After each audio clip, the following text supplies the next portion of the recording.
For me, regarding the subject of service, I believe that my talent is a God-given talent. And I believe that my life is God-given.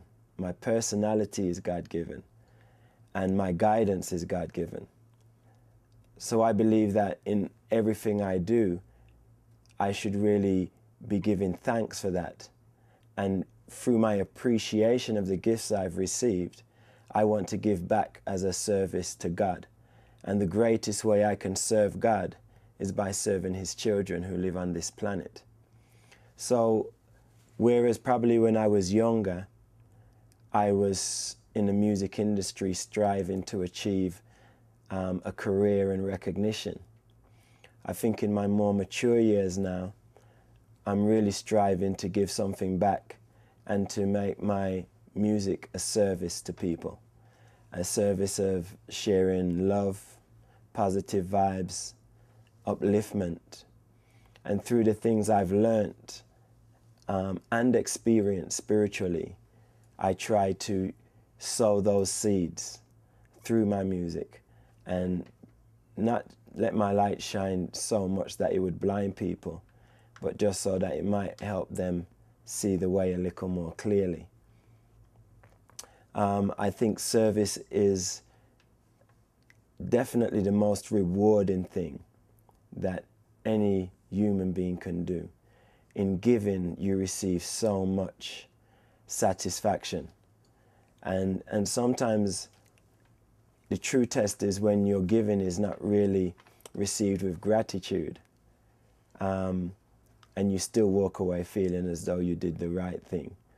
But definitely in touring, playing my music, sharing what I have learned, and sometimes having prayer circles after the shows has been the most rewarding thing I've ever done in my entire life.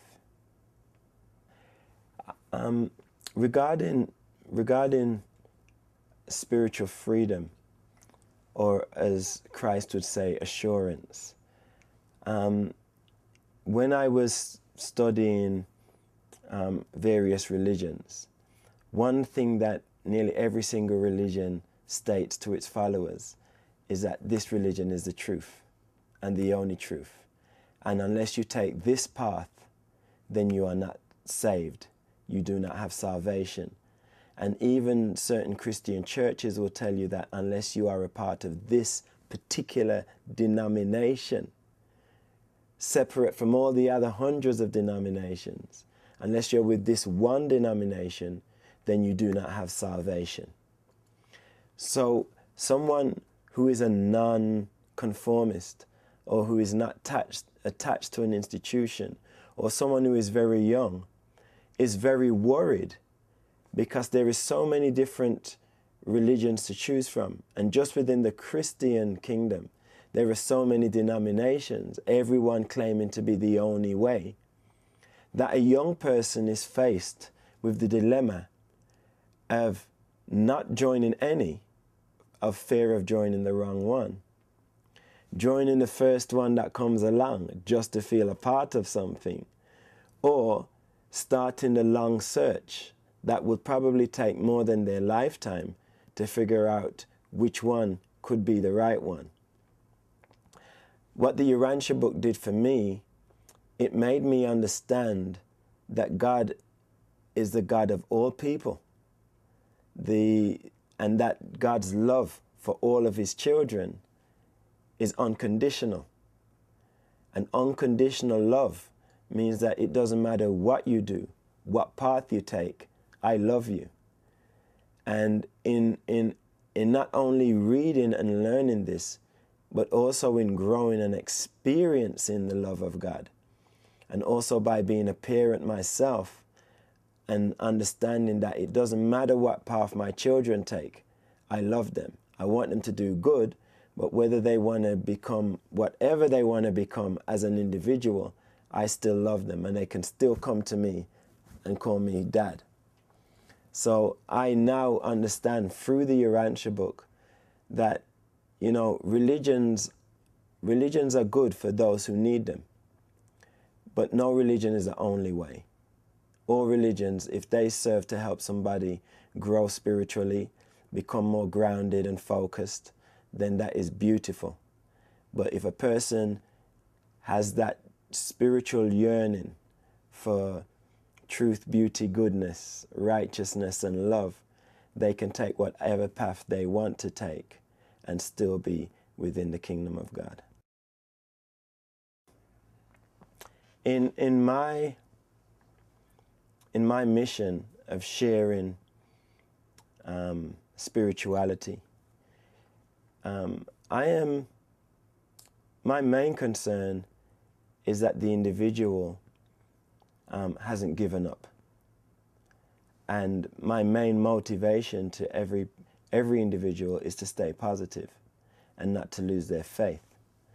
And even to the person who does not believe in God, I still try to motivate them to still continue to have ideals and ethics and morality, which is the foundation of spirituality. The Urantia book teaches that life on this planet isn't, from an angelic point of view, we're not even born. We're still in the womb. And that our true birth is on the Morantia worlds. So even for a person who does not accept Christ or does not accept God, for me that's neither here nor there. Because in reality, they will gain the experience of life after death on the Morantia worlds and be face to face with angelic beings and other beings that we don't see right now. And if that experience doesn't convince them, then nothing will. So all I try to do is, because my faith has motivated me and because I have had spiritual experiences that I cannot explain verbally, but I can demonstrate my level of growth through the life I live and try to inspire people through the life I live. So by trying to represent something that is beyond this world, some people can see that from within.